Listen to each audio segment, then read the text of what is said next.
exactly is defunding the police?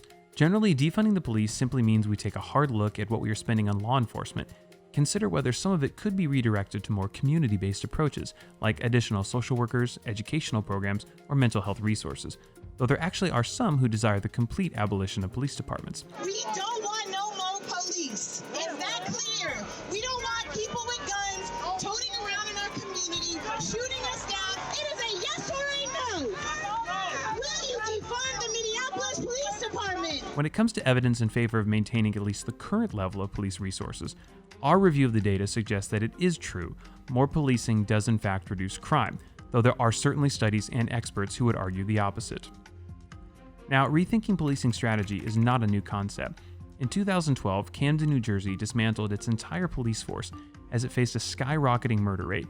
In its place, it actually created a larger county police department with more officers, at lower pay, and took a more community-central approach. The results? Their murder rate has plummeted. Leaders say the South Jersey city is the safest it's been in decades, and they say it's the result of a huge team effort.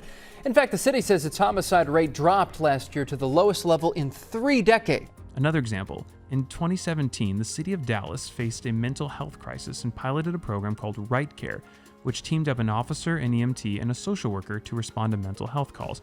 This also led to a drop in arrests. Funding-wise, policing is a significant cost.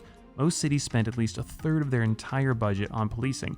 If the same results could be obtained with less money, more efficient programs, and improve the overall community's experience with law enforcement, that certainly seems like a worthy goal to pursue.